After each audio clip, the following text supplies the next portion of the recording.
Well, we came off a late day at the Billabong Pipe Masters and showed up this morning, and last night the conversations were talking about, you know, the potential of running. The thing is, when you come down to the Pipe Masters, you have a world title on the line. So Kelly Slater wasn't quite interested in running heat. The morning sickness went away, and then the conditions cleaned up, and we had amazing waves. I would never have dreamt to have a heat with Taj, with just us two out there with no one else out.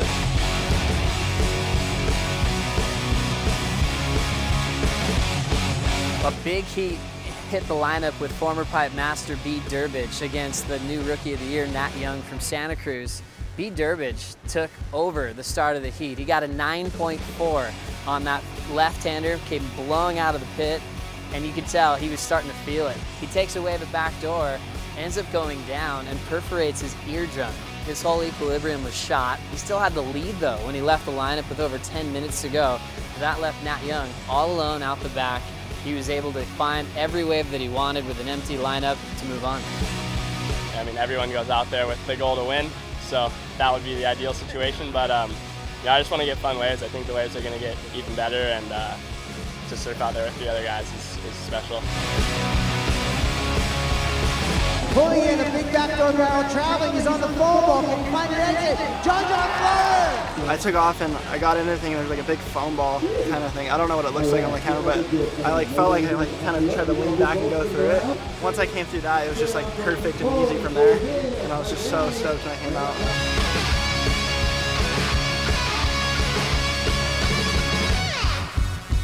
We had a pretty insane matchup with the Triple Crown race in mind. We got to see Michel Perez in his first heat at Pipe, taking off on former Pipe Master Jeremy Flores. Michel in first. When we lost Freddie, Jeremy was the new second in the Triple Crown race. Jeremy was able to beat Michel Perez to make the Triple Crown race a little more exciting. Jeremy's still going, but he has to make the quarters to take the #1 spot. Being in the race for the Triple Crown is pretty dreamy. It's the next big thing after world title, I think.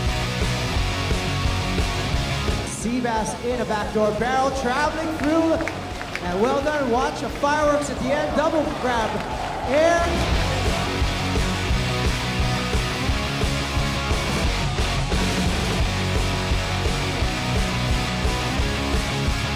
It's kind of interesting on tour. You have guys get matchups with some of their good friends, and Dusty Payne and Joel Parkinson spend a lot of time together, usually traveling together. Every matchup, Joel gets the better part of it, but you could tell in Joel's post-heat interview, it was a tough win for him because he knew it meant much more than just beating him this year. He actually sent Dusty off the tour. I don't feel so sorry for Dusty. You get that close to the end of the year, you got a chance, and that happens. It's heart-wrenching.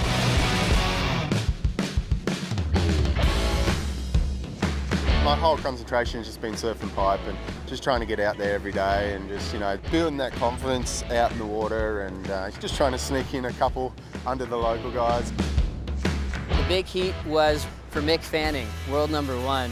It was a pretty heavy heat when you really think about it, because if he got the win, he would have gone straight to the quarters, would have had one less heat to surf and got closer to clinching if he makes the semifinals. But he's matched up one more time this season with John Florence, and John with a home court advantage, the crazy skill to know where to be at the right time, took out #1 in the world, and he moves on to the quarterfinals. Mick into round 5. Here we go. Wow, Yaden in the barrel coming out.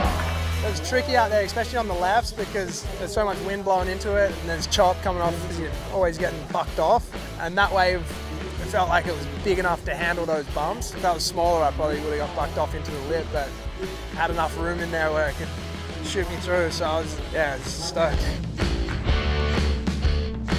Kelly Slater using his priority at backdoor, driving, still rolling, and he comes out. The way I see it, Mick's 4 waves away from world title, and I'm 6 waves away from world title. He's determined to win this event like it would be his last ever in his amazing career.